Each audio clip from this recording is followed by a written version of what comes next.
Soki na kosi aya na preuve ya facture ya veste wana ya orange esika tan mususu petit nae Mike Kalamba ya koma mannequin soki basombaki yango na Jésus le Rock alingaki aya bengisaki monsieur Mike Kalamba soki na kobenge frère pour na sexe masculin mais frère par rapport à frère en Christ en tout cas je ne peux pas ba bengisaki monsieur Mike Kalamba na Calgary na kati ya Canada pour que aya kobeta concert et ko Mike Kalamba ayebisi ba ndeko wana papa Claude na maman Nenette que non naza koya mais a exiger bango ngai avant na ya kuna il faut bosala nga réservation na hôtel moko ya 5 étoiles la qui sa image ya concert wana abeta ki le 1er juillet na Canada na ville ya Calgary Nzadi concert ezalaki piaka ya kosakana te sala sine ko tutango sous moi bien donc na ndengo bango bazelaki bateka babillet ba VIP ba biloko abeti kaka na soni wana pendant 1 heure du temps et na kanda wana batali dépense ya ba hôtel wana baluelaki 5 étoiles ba bise papa to bomi tellement nzoto belé na rémunération au tozelaki par rapport ya production au lokole simbité en tout cas kolia na yo ba changer les mois na mai face et puis na yo kake Mike ngo pa komi bishop donc au monique tellement vient na bango kiziamina a riskaki gloire au alingaki na députation azwaki yango bien te ba petit na ye ba envier ba komi ko envier ba ministre ya mokili oyoyo ba komi ko se comparer na bango donc sera qu'il mission até a commis à se comparer na ba mission mokili o ko exiger ba tuba hôtel il y a 5 étoiles allez oyeb sanga que Mike Kalamba peut-être ba héritier Watanabo bazoro beta na ba poto wana je ne suis pas contre ba combattant baza libre mais Mike Kalamba aza plus pire parce que yé aza kolata identité cachée ya Jésus-Christ de Nazareth mais comment akoki ko se comporter ndengwana yo zoyeb sangai ka ke non na otanga ba kombo vie na yo ba bêtise aza ko sala kiziamina kibila ala kisaka badank pembeni alobaki que non tozana babilanga d'ailleurs RTP est entreprise bien que chaîne chrétienne mazolo banga entreprise tozana ba publicité babiloko belé wana nyoso pour que a se justifier et pas ba diaspora congolais que yé adiembela kanaye côté politique te alia vraiment bambongo ya Congo te seul nanzambe évangéliste international kiziamina kibila auti poto na kotanga komba site te pona kotsa bino na ba conflit na yete tango yambaka yona asala faux témoignage Glody Diasika la mignonne la mignonne très simbelenga bro kata. Bienvenue et salut à vous tous qui nous suivez de partout sur les www.elengiakongo, le meilleur site du moment. Toujours avec Glody Diasika, la mignonne de la presse, la maman de Preston. Je dis un grand merci à la grande équipe technique d'Elengiakongo, équipe Amakasi, équipe solide. Merci à vous Nicolas Osombia derrière la caméra et à toi Tracy Mbelenga Pro, la même magique, le cerveau moteur. Merci aussi à Hilaire Nioka, le VIP à Kotima. Voilà pour aujourd'hui la mignonne de la presse. Je reçois le frère Fortune Mbala. Sans plus tarder, je salue frère Fortune Mbala. Comment vous allez? Bonjour. Bonjour Madame Belenga, je vais vraiment très bien par la grâce divine. Petit auto qui démontre juste. Ce qui est vrai pour moi, Nanzambe Nyoso, Batak, Bakomba, ils ont un mode de vie nabiso. Mais personnellement, nakutana ina moi bamakamususo to sola ina que je ne peux pas parfois exposer pas batunyoso pour yango tende motivation na yeli mais gloire soit rendue à mon sponsor officiel Jésus-Christ de Nazareth parce que à permettre mon pepewana et les kana ba o ba pensaki que na rozala enterrer lelo nazongi avec force et je vais encore dénoncer parce que la fois passée na lobaki baya na facture ya veste na lobaki pe lisusu soki bakatinga mutute na rozonga alors le rôle à Jésus-Christ de Nazareth atikelinga souffle de vie na ye pona kolongola babuzoba elekani mikolo yo et aussi sa suite ya thème na biso pour que ba nzambe bazala édifier. Voilà, merci beaucoup. Fortune Malala, je vous rappelle déjà le sujet de la fois dernière, c'était Jésus-Christ à vendre. Tout le monde qui commente ce qui va te faire sur tous les plans, musiciens, pour Nabango, Liloaes, comment côté Bongo. Pour aujourd'hui, nous allons continuer thème Jésus-Christ à vendre. Donc développer le sous-thème sous il y a mon frère Fortune à couper ce sujet à l'élo vous a sous-thème.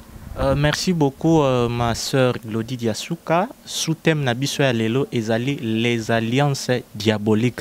J'ai béni le Seigneur parce que moni musala nzambe otinde tozo sala ngo to force raté par rapport ya babilo ko ezalaki ebele ndenge to utai ko expliquer na première partie to monaki comment vente ya Jésus-Christ et salamaki physiquement et pas ya Juda et puis to monaki comment grâce au moine nzambe prédicateur à 8 ans azote kango eza vente ya Jésus et puis comment tant moine nzambe alingi ko se sanctifier te maza toujours ko se réclamer de Christ eza vente ya Christ. Donc sous thème ya lelo ezali les alliances diaboliques dans l'église. Donc sous thème wana nazui yango par rapport ya ba bêtise oyo nalandaki na radio koyoka prédication ya monsieur oyo a remplacé vraiment tata na ene Masikatenda et puis monsieur François Kalombo donc oyo aza vraiment proche collaborateur ya monsieur Mukuna et puis na pambol lisusu nzambe vraiment que sous thème oyo eza na volonté ya nzambe parce que il y a pas plus d'une semaine au outil koyamba prophète moko na site na bino awawa je pense son nom c'est Ézéchiel alobi babilo ko ebele ye akozala bonus na kosenga na yo vraiment ce qui rotikilanga 10 minutes ya suka spécialement pour que par la grâce de Dieu na mekakotali sana polele ba bêtise nyonso alobi et to responsabiliser ba nzambe pour que ba ko ya na piège ennemi. Donc sous thème na biso ya lelo ezali les alliances diaboliques dans l'église. Merci beaucoup à vous tous que nous suivez. Je salue la première dame de Lausanne. Merci Kouyago Belisha, maman Narijandi Luawa, elle n'a pas comme les autres. Pourquoi pas à toi aussi, maman Godengoma, depuis les États-Unis, elle qui vous a branché à Kolanda, les frères Fortune Bala. Voilà, tout continue Moukié, au salon local, rappel, la sujet, la mission de la fois dernière, continue Moukié. Le bel absolument qui est par rapport à Makamoto Baki la fois dernière, Jésus-Christ pour la bande de Koba, peut être occasion comme on a vu sur Kakalelo. Merci Mama Glody po na mutuna bandeko oyo bazwaki libakute ya kolanda biso na la fois dernière ndenge to bandaki thème na biso to lobelaki Jésus-Christ à vendre ndenge na lobaki donc to lakisaki na polele ndenge nini Judas oyo azalaki moko na kati ya ceinture ya Yesu ye moko akende koluka bato wana pona koteka Yesu malheureusement pe mbongo yango azwaki asalelaki yango eloko moko te et puis na suka tomonaki que malgré amonaki yango cop mais selon prophétie biblique esengelaki kaka Yesu Masia akufa pour que sali et toucher humanité et puis voilà to pesaki exemple ya basali na Nzambe mususu comment bazali ko se servir na maloba na Nzambe na ba propre intérêt na bango bazali ko tordre sens ya ba écriture et puis ya suka ezalaki mwana na Nzambe tango oza kolata image ya chrétien ou chrétienne esengeli otambola na vie ya sanctification et puis tant batu baza kotala yo ba mona vraiment que oui en tout cas oyo aza disciple ya Jésus-Christ. Merci beaucoup. Juste en passant l'exemple parce que la fois de notre qui événement les cas aux États-Unis pour notre frère Nabiso Denis Ngonde. Siko Marambongo on a des informations sur est-ce que ça qui venait vrai? Mais oui, ngai d'ailleurs l'une des raisons à part Bamakamususo n'expliqua que avant émission.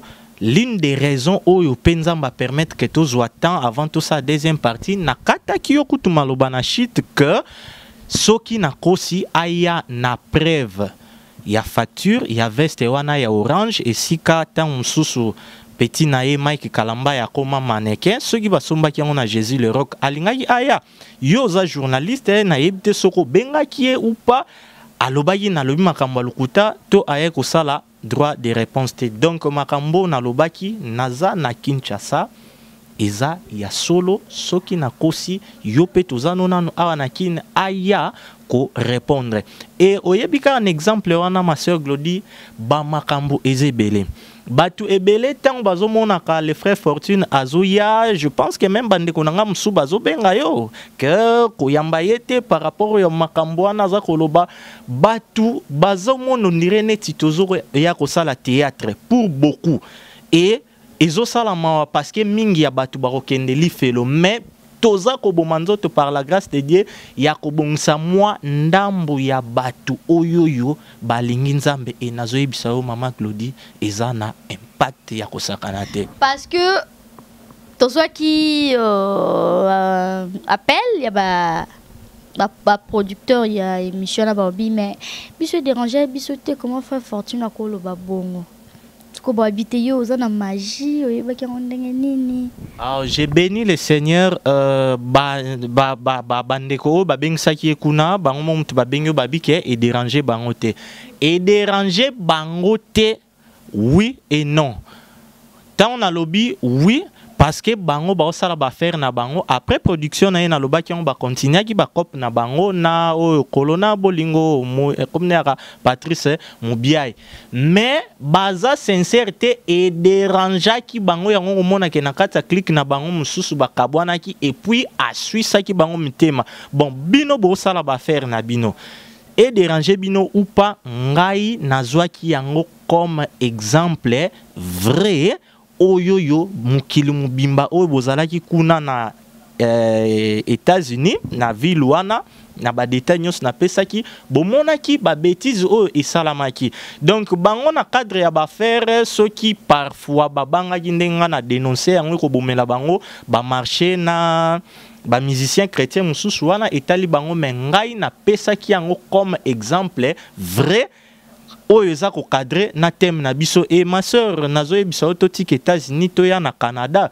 c'est pour dire que dernièrement na yokaki côté ya ba musique profane bosala kana ba héritier wata il paraît na poto kuna soki na Olympia ba combattant ba boya ki ya beta par rapport ya ba raison oyo ba pusaki mais je te dis ba combattant bazo sala yango na motivation ne bazomona ke na Congo makambo ezo marché te côté ya musique profane mais ba makelele oyo pour beaucoup bazomona ke tozocha eza na impact et bana na nzambe bazo comprendre tout simplement parce que preuve moko na kopesa yo ma sœur Claudie eza ke le 1er juillet kaka oyo ezalaki samedi na Calgary eza na Canada période oyo bazana moi ba festival na bango ba hôtel eza cher. Nazo pesa lisusu ba détail mususu to tiki États-Unis to yesiko na Canada. Couple moko mama Nenette na papa Ilunga Claude bazana mwana bango ya mwasi Ornella mobale na yepe aza pasteur entre guillemets babengi saki mannequin ya Jésus le rock ozana posa na tanga kombo te po yebi et natanga kombo ngana yemi na ngate to lo bapuna bandeko ba Hollande biso bon éclaircissement. Voilà, babengi saki Monsieur Mike Kalambai. Ceux qui n'ont pas frère pour un sexe masculin, mais frère par rapport à frère en Christ, en tout cas, je ne peux pas. Babengi saki Monsieur Mike Kalambai. Na Calgary, na Katsa Canada, pour que aya kobeta concert. Ma soeur, ndenge nazozongela lelo na okene malem parce que ko dénoncer gal ko ganga te to posera ba fondement biblique ata pour beaucoup nazobi malrola mutaliboma mena uta ko yebisa yo ke pour beaucoup tant bazomona les frères Fortune mbala zongi bazoloba amen Jésus parce que na miyela ko mi lobelanga morote na ya ne ko lobela Jésus Christ de Nazareth et là on et c'est passé wana ndenge kaka vient na ye deningonde donc au mona que c'est un esprit à cupidité oyo ici et là ti bango ba yebisi ke non ndeko yaka obeta concert na Calgary wawa bazui ba disposition nyonso parce que objectif pezali ke le rôle ba comme ça bango le rôle moi ba agent na bango marketing tangu batu ba koya ba yeba pe comment ba kosala promotion ya boutique wana donc église oyo mobali ya Ornella azo ko bunda wana ndeko Mike Kalambai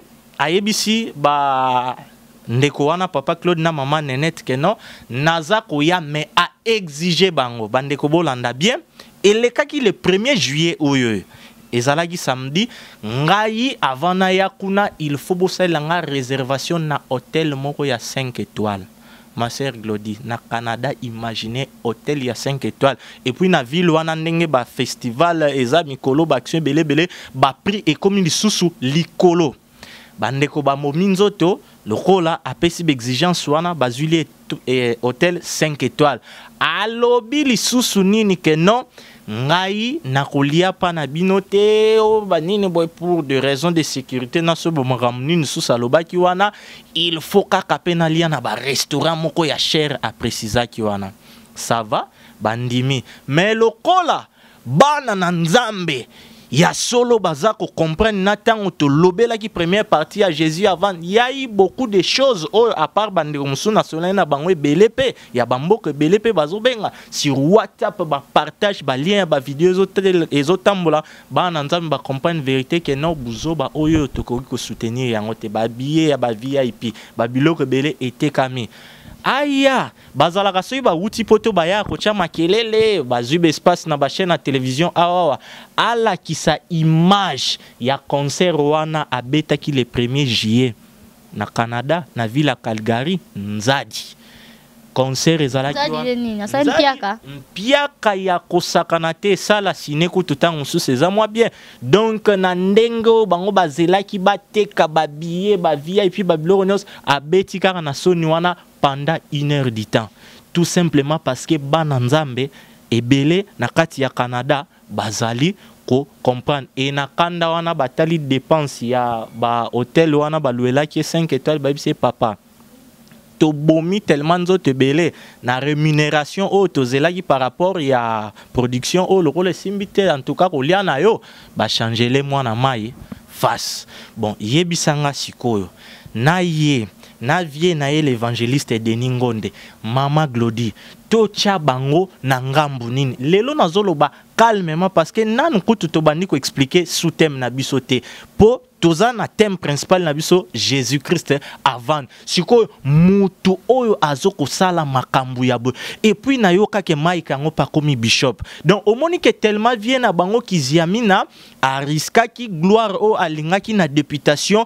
azwaki yango bien te ba petit na ye ba envier ba komi ko envier ba ministre ya mukili oyoyo ba komi ko se comparer na bango donc sera que une mission ate a commis à se comparer na ba mission mukili o ko exiger ba tu ba hôtel il y a 5 étoiles allez oyeb sanga que Mike Kalambai peut-être ba héritier watanabo bazoro beta na ba poto wana je ne suis pas contre ba combattant baza libre mais Mike Kalambai aza plus pire parce que yé aza kolata identité cachée ya Jésus-Christ de Nazareth mais comment akoki ko se comporter ndengwana et nzamba ko continuer toujours ko confondre bango turo bokende lisusu angola bokobeta lisusu poto lobande ka loko na Congo surtout na Kinshasa loko les ana ngo poubelle ba aveugle belé ba comprendre te bobando sale la ka ba bêtise na bino osilisi na Venise ke na parking à Grand Hôtel oye na salle musus mais libanda ba diaspora ebele oyo balingi nzambe bazo comprendre et puis ba bêtise na bango ba ko soutenir yango. Voilà mais frère Fortune apparemment yo ko dénoncer batunde donc côté na plus compte ya ko tanga ba kombo ya koloba mais ba perdu yo etara yo te. Mais ma sœur Glody, je pense que ce qu'on commis dans le langage d'une émission, c'est par rapport à Bandekonanga, au Babengio, au Yambaranga, les soutés. Ce qu'on a sincère, non, même pas, ils ont constant en sali. Oui, permettre aux journalistes, aux la constant, mais naïbi que constant, naïo, na sermoté, mano, aux influencés, na batumoro, au pe bazangi éclairage, y a Christ. Tant ma sœur Glody, aux kolobake non, un souci à ba âme perdue dans un côté. Depuis nga to bandi au sa émission je pense que to sali plus de 15 émissions. To sali ba cupidité dans l'église, to sali ba biloko ebele. O komona que non tangu toza ko poser ba fondement et loko toza ko saleza ko laksaba na nzambe que non bolanda oyo batu baza ko yebisa bino te quand bien même ba ko citer kombo ya Yesu bolanda Jésus Christ de Nazareth bobongisa mitema na bino sikoyo tangu yo zolo ba que non souci ya ba âme ezate olingi na yaka na apparence ya piété na lati nzambala ya pembe bandeko boboto bondeko niveau to komi Paul tango azopesa Timothée recommandation c'est prêche exhorte plutôt insiste. Donc, ezalina ba moment moko yo to exhorter, to prêcher, mais vie degré à pourriture, ba colokente sauvage o ezoko kota kaka na ba milliers évangile.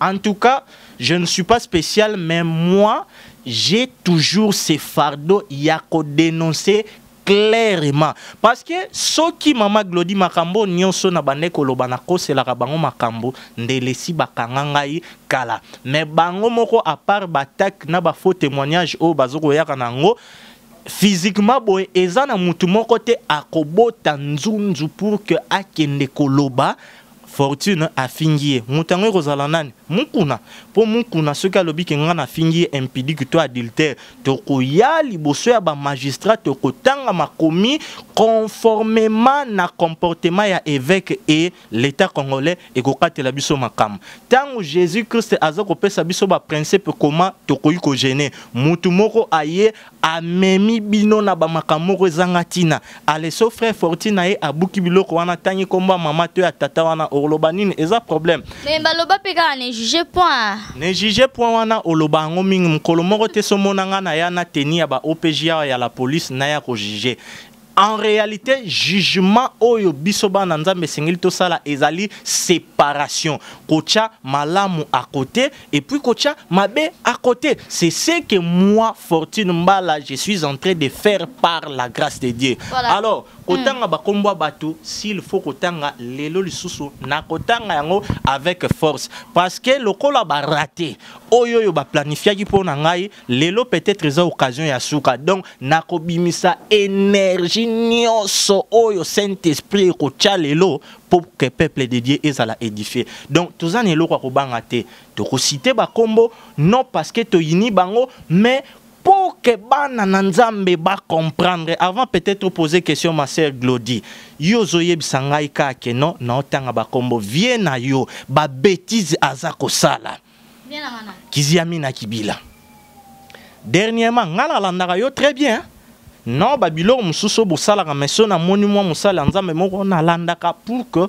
toyeba tanga utaka poto repos médical au salaka na émission na ko rappeler même ndengo lataka na micro simbaka nyonso ya lataka pe veste ala kisaka badank pembeni alobaki ke non tozana babilanga d'ailleurs RTP est entreprise bien que chaîne chrétienne mazolo banga entreprise tozana ba publicité babiloko belé wana nyonso pour que a se justifier et pas ya ba diaspora congolais que ye adiembelaka na ye côté politique alia vraiment bambongo ya Congo te. Alors, pourquoi na fungoli parenthèse na ye ya koloba ba bêtise o azuro sala.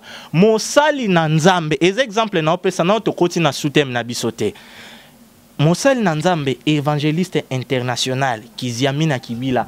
Auti poto na kotanga komba siti te pona kota bino na ba conflit na yete tango yambaka yona asala faux témoignage contre un prédicateur à sa nationalité camerounaise. Na otanga communauté est importante parce que nazape collaborateur n'a été ni de loin ni de près, mais au moins basay nanzambe nyonso tozo kuta na internet tozo sur na ba téléphone atana ba point mususu tokoki kozala d'accord te mais oh eza essentiel amour ya vérité amour ya Christ ko condamner l'isum. Ces frères là a osala un grand travail à fanara na États-Unis beaucoup plus na ba milliers francophone viens à yo permettre ngana benga e viens à yo peut-être que ko déranger c'est mon papa. OK papa na yo te papa to benga monsieur Kiziamina parce que tu as ton père biologique voilà monsieur Kiziamina Kibila aranda faux témoignage na situana alobi nini ke non ndenge asala ka baction na ya kendaka na Cameroun couple moko soki ndeko moko aya komona ye a confesser kindoki na ye alobi ke non frère wana mutu apesa ye kindoki prédicateur wana o azan États-Unis tango aleki na site wana pe nzamba sali grâce prédicateur wana malgré babuzo banyoso balobaki surier kasili sa famille na ye akendaki na mboka na bango na Cameroun famille na ye bandeko na ye bayambaki avec joie. Donc siko mensonge ya munene o eza posté na internet o ezalaki prononcé na munoko ya Monsieur Kiziami na Kibila. A le faux prophète o Ézéchiel nasenga kyo 10 minutes à Souka, aboyi ba Roland Dalo, aboyi ba Mogisho Baraka, bien qu'ils sont dans les faux, aboyi ba tumususu po aya koloba ke non ache musapi boy le la tonton Skol. Alobi ke non tango lobby évangéliste qui diamina kibila yé vraiment aza yanzam. Et na sepela ine loro mongwana lobaki aza clair na kindoki na bango ke tokuta na kanarayen na molimo na ba réunion na biso. Tokanga parenthèse wana tote. Voilà, merci beaucoup frère Fortune, tu évolué par rapport à Soutem Alelo. La société par rapport à Soutem Alelo, message nous met partout dans le monde. Merci beaucoup. Donc, Bananzambe, Nenge Mama Glody a posé question, Nayo. Lelo soki le frère Fortune Mbala a memel bango ni par la grâce de Dieu na ute koloba fardo onzambe achaki ngai na Soutem na biso parce que na ute koloba yango ke vente ya Jésus-Christ eza kosalama na ba aspect ebele. Mais lelo sikoyo bana nzambe na posa bo fungula misu. Alléluia. Parce que ba pasteur ba komi batuya ba intimidation.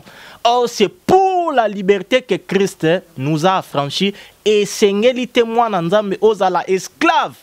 Ya dadi na yo, ya mutumoko. Yebi mama Glody soyi ba koma ko sala nini? Allo baboy.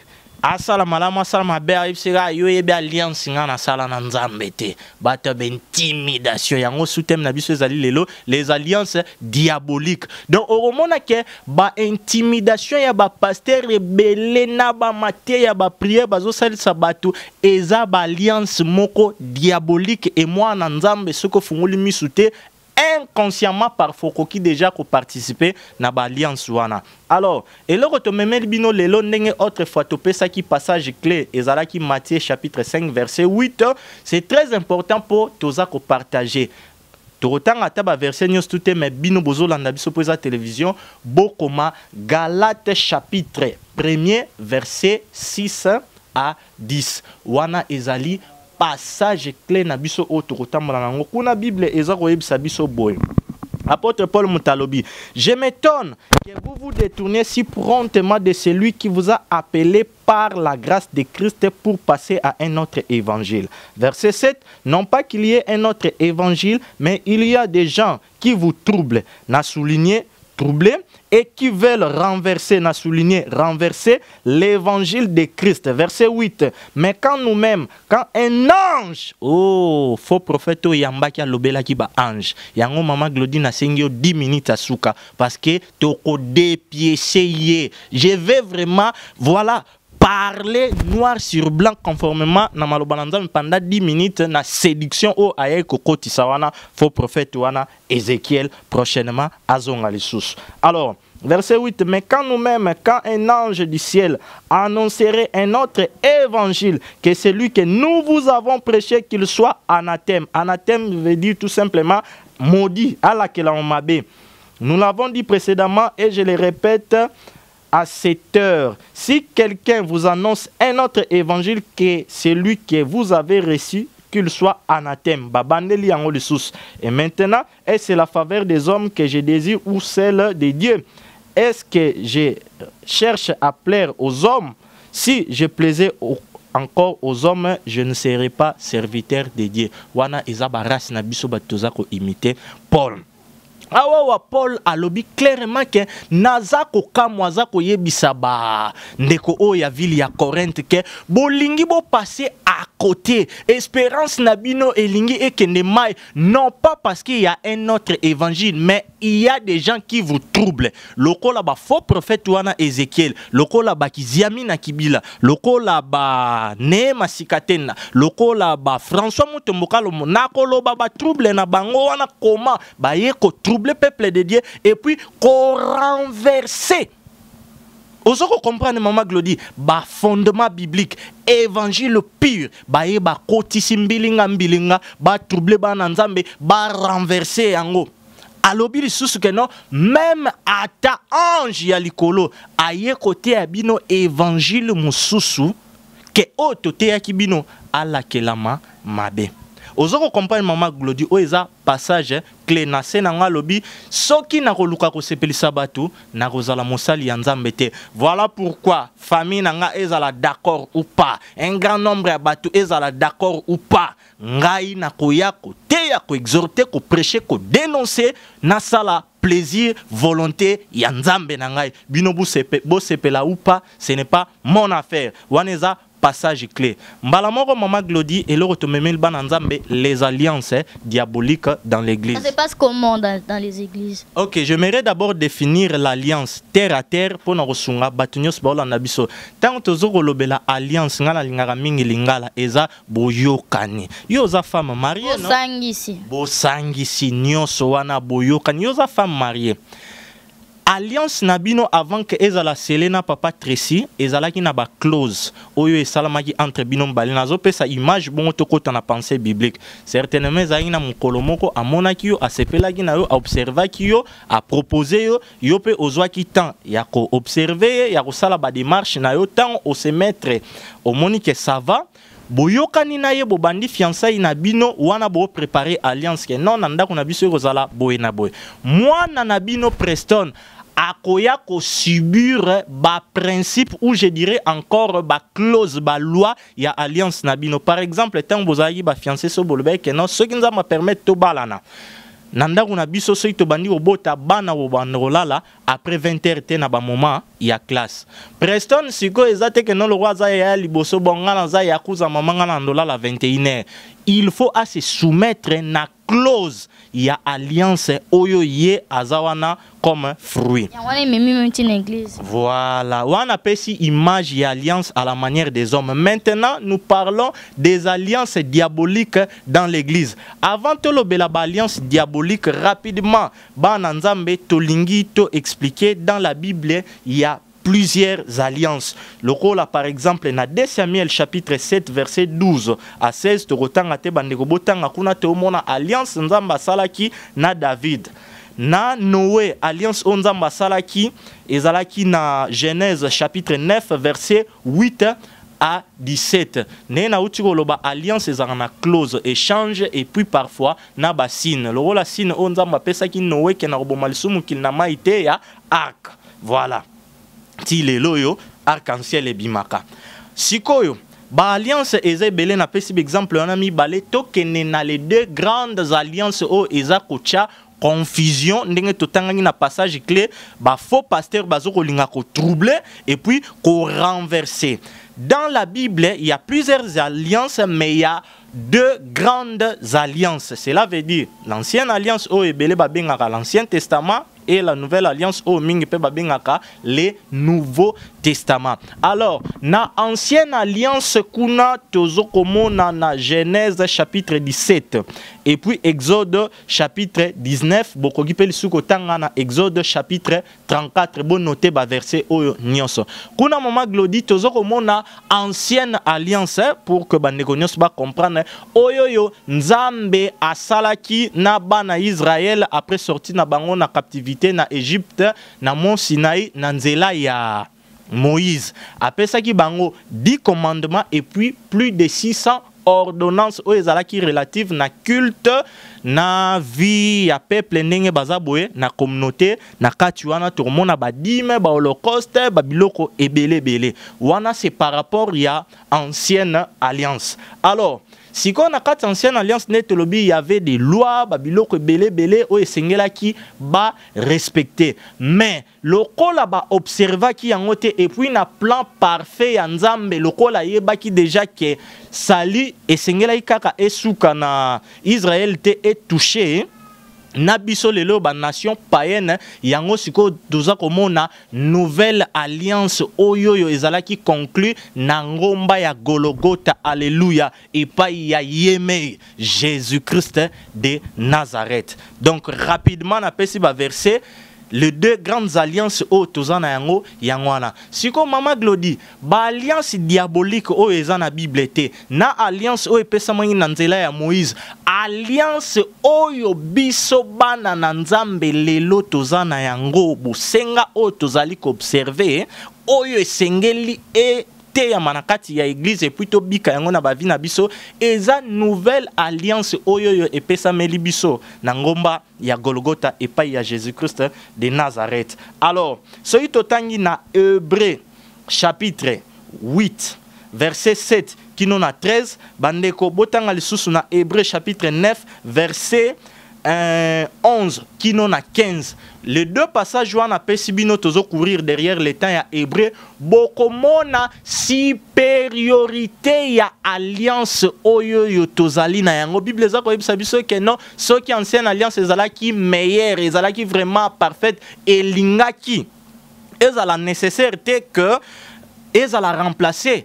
Alors tant on va déclarer mususu nouvelle, cela veut dire oyakala et comme une ancienne. Yango okomona pe que na Hébreu Bible za ko yebisa biso toujours que non babiloko wana nyonso wana oyo ezalaki ba rituel ya loi ya ancienne alliance et sengela ki ba observer yango tina tamoko ya réformation. Donc ozo comprendre oyo Jésus-Christ yemoko aye l'agneau parfait de Dieu a Koufi a inauguré une route nouvelle. On est sous témoin, c'est vraiment vaste. Sous prochainement. Non, tu aussi le sango lelo. Parce que na pesi ba verset. Pour au moni ba verset ata totangite me ba na nzambe le roi to courir derrière les temps bazana ba Bible na bango batanga na opesa penser. Les frères fortune est limité a pesa ranyo souté a pesa l'essentiel Saint-Esprit yemoko a kosunga bino bo comprendre yango plus. Donc au moni ma sœur Gloditoza na des alliances. Alors nena outé ko expliquer ne bandel ke non alliance na alliance ezana ba clause nango ezana ba principe nango ndenge moko pe na kati ya nouvelle alliance au biso tozali Jésus-Christ parmi ba principe Bible zo biso sans la sanctification personne ne verra le Seigneur. Et tozo komona babiloko belé ezana kati alliance na biso oyo ke non apesi lelo ba msusu baza lokola ba prophète ba docteur ba évangéliste et parmi les 5 ministères il y a parole wana kati alliance na biso yoyo moi si azate. Donc cela veut dire que notre temps mutu moko za ko se réclamer maman prophétesse. Na lobaki en émission mon na sala qui même par rapport il y a Dina ou azalaki mwana ya Jacob nulle part au monde dans la Bible batang attribut de Dina. Donc c'est pour dire que moi si vraiment ko soit autorité te que à conduire to abanda moi et le komoko tribu eza ya Benjamin ya Ruben ya Levi bana mibal. Rapidement ba principe eza ebele na kati ya nouvelle alliance. Sikoyo Tomoni comment Yesu a tamboli. Bible yebisibiso que l'église est édifiée, nous sommes bâtis sur le fondement des apôtres et des prophètes, Jésus-Christ étant la pierre angulaire. Canon biblique eza bouclé. Biso nyonso basali na nzambe ya lelo toza na continuité ya acte des apôtres conformément na ba fondement o eza posé. Alors bota la vie à bapôtre, bota la na bépitre comment ba conseil nengenine évêque a koki ko se comporter, bo se compare, bo comparer en a évêque à lelo rapidement sigo maman Glodio lingarato kota na ba réalité non pour te expliquer rapidement thème au photo 6 en lelo to le kanamaka musus to expliquer les deux alliances plusieurs alliances mais des grandes alliances conformément na parole. Si ko sous-thème na biso ezali les alliances diaboliques dans l'église. Posez question à répondre. Et ça la marandenge ni ngana tunyo plus toye baba alliance en comment? OK. Naozo ngana maloba na loba ki ba close. Lelo yoto keni na ba exemple vrai. Monsieur oyo yonatanga ki kombo ne masikatenda héritier ya boutique ya tata na e ngana pesa ka exemple vrai pour mona comment eza ko salama ateya ki jour mususu na télévision na e na olanda ngo sur na radio sur l'élection dédiée à te kenzame pas pour na muta ki par niveau d'étude na été école te biloko belé mais faut ya message na ye mama Glody ce qui olandi yango ezala ki sur les alliances individuelles parce que ye ateya ki nini que non zoaki passage mo wana Lévitique alobi que non botanga yango a Bible lobi que non Dieu avait traité une alliance avec Abraham, il a traité une alliance avec Isaac, il a traité aussi une alliance avec Jacob. Donc 3 personnage wana mutu na mutu nzambe atretaki na ye alliance moko d'une manière individuelle. Alors ngai pe mosali na nzambe neema sikatenda autrefois ezalaki nzambe ya sikatenda melelo ekomi nzambe ya neema esengeli ozala connecté voilà na alliance na ngai. On comprend? Donc en gros malgré ateyaki na ye atangi ba verset biblique forme na ye passage clé na biso to bosana te apôtre Paul alobi je m'étonne parce qu'il y a des gens qui veulent vous troubler, voilà.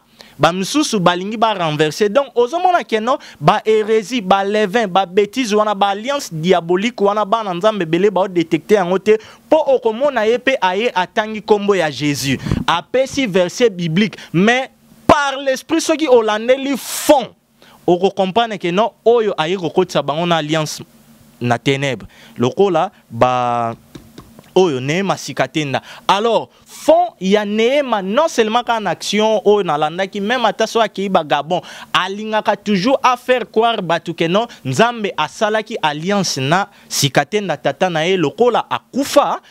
Lelo siko alliance est commis ya neema. Mais qu'est-ce qui prouve que l'alliance est satanique ou démoniaque? Est satanique parce que tout prophète de Dieu, tout serviteur de Dieu, parmi les 5 ministères et la parole, je dirais même tout vrai chrétien, toza na kati alliance ya Jésus-Christ. C'est vrai, il y a vu, en tout cas, je me réserve à Robengango Alliance. Na moi ba vemoko sala liboso ya nzambe to makamoko nzamba senga na yo comme exigence entre yo na nzambe. Mais koya ko intimider peuple de Dieu alliance ngana sali na nzambe et puis église binobo kota na kati alliance nanga esika o kindoki ekoti yango wana parce que nouvelle alliance oyo biso tozana yango auteur na yango c'est Jésus-Christ de Nazareth. Alors neema sikatenda soki aza serviteur, prophète, il y a Jésus-Christ de Nazareth et sengeli ate yande Jésus-Christ de Nazareth atika nakati ya ba principe ya alliance nabiso et non à intimider peuple de Dieu bakota nakati ya alliance na et nakati alliance ngweza banine eza ba bêtise andi misaka bango loba nzamba neema atoke kote na matanga bisika oyo batu bandimaka te bayoka nzamba neema bref. Basikatenda wana ce sont des gens au bafandi vraiment na kati ya nécromancie pouvoir na bango eza na sima ya bawei yango komona na bibwa kuna esika tata na ye akufa basalango lokola mwa mausolée c'est pareil na nkamba batu bakenda kuna bakende ko visiter wana eza komema batu na esprit de mort yango zomona ke non nzamba azwa lokumu ayebaki ke non esengelaki abomba nzoto ya Moïse mais malheureusement na sikatenda le père na neema bango nyonso baza ba serviteur ya Satan. Tozo kende na deuxième exemple pour te courir derrière le temps. Quand nous parlons des alliances diaboliques, Bananzambe, Mama Glody, et Sengel, on comprend que Moutakoki Koya atangi kombo ya Yesu, atangi makomi na Nzambe, mais l'ande la fond, j'ai pris comme Paul pouvait dire un jour que j'ai pris que l'Esprit, le Dieu de notre Seigneur Jésus-Christ illumine les yeux de vos cœurs. C'est ça aussi ma prière. Na yo mutozo landa vidéo. O mona kaka batu na forme te. Mais par l'esprit au détectaka parce que bazo ya ndeni atangi na ye kombo ya Yesu mais okomona ke fond aza kolongola batu bazala attaché na Yesu te bakoma attaché na ye dadi lokola bêtise oyo François Kalombo alobaki nini ke non l'alliance de vie entre Dieu et les Lévites. Au moment siko na ozonga kana malobalanga lobai ke baza ko troubler batu. Azongi si batu na kati ancienne alliance. A seto proclamer que no bango ba prédicateur, ba ministère à parole, baza ba Lévite alors et sengeli lokola ye Lévite asali alliance nanzambe bino pe bandimia aseka soki kalembelembe na ba fan na yo boza répandus partout dans le monde. Boko tana alliance na ye parce que soko tika une alliance à famille na bino yango bozo ko kufa na ba stérilité. Donc, on comprend Maman Glody. À se servir na parole, mais à tordre sens nango na place que bato bazala attaché na Christ bakomi attaché na mutombo et ba bêtise yango eza nini babengaka ye les commandants du temple, l'homme à la tunique de plusieurs couleurs. Voilà indice à sorcellerie parce que nous parlons des alliances diaboliques dans l'église. Est-ce que les loyaux vraiment il y a un homme de Dieu qui peut c'est proclamer les commandants du temple? Maintenant la question que je te pose, yo mutozo landa biso mutombo wana François Kalombo tango aza koloba que non ye aza commandant du temple siko foye ba ya temple nini ale siko bo soki na lobi ke ba asika wana mama Glody eza ba nécropole eza ba cimetière, n'est-ce pas que maloba la bango mo ezo kanga ba mais za temple ba démon, l'homme à la tunique de plusieurs couleurs. Or abi o biso ba chrétien lelo tozana yango Bible yebisi biso ezali ba œuvre juste, sanctification abi interne, parure extérieure, l'homme à la tunique de plusieurs couleurs, les commandants du temple. Voilà, merci beaucoup frère Fortune Bala. Aussi ici pour lelo, aussi vraiment temps et belé bande ko tout balandi biso. Naza sûr que message il est très bien. Mot de la fin pour l'émission lelo na monde que na kati yo mwamba on met faute de temps. Faut aussi ça déjà et puis on peut si ba contact na yo. Oui, na on peut ça ba contact mais permettre ngai na koki ko leka boité sans pour autant na loba quelques bêtises oyoyo. Prophète Nayoana permettre ngai Ézéchiel na wana o salango côté to si ça non donc oboyi non ozo salango to si c'est émission to salango jour mususu to si ça non. OK donc rapidement bandeko bo comprendre que toujours recouvrir derrière les temps mes pensées et à communiquer par rapport il y a les alliances diaboliques. Mutumoko a intimidé ote ba verset topesi bo méditer maloba na nzambe mutumoko atekela yo kombo na Yesu te bondela Yesu Masia yende mutakufela kyo ne kuluso akoyoka yo. Voilà mot de la fin nazana yango. Pour me contacter directement c'est plus 243 89 74 86 736. Merci beaucoup, son infini pour aujourd'hui. Comprenez que j'avais reçu le frère Fortune Bala, Bolandi, Nyon Sotorobeli. Merci beaucoup. Nabino, tous vos acquis branchés, scotchés, Nakolandabiso sur le www.elengia Congo. Là, je salue rapidement Rit Kilolo Motema Moria Kabela, ma partenaire officiel. Merci à Joe Kazi Motema Alsa Congo. Merci à Nabino Nyon Solon, Nabino Tema Mingichel Amboui, Jovi Vangu, Pablo Manienza depuis Londres, mon oncle. Restez toujours branché sur le www.elengia Congo. Et quant à moi, je vous dis déjà au revoir d'ici là, portez-vous bien, bye bye. Glody Diasika, la mignonne, la mignonne, très simbelenga bro, très simbelenga bro, kata.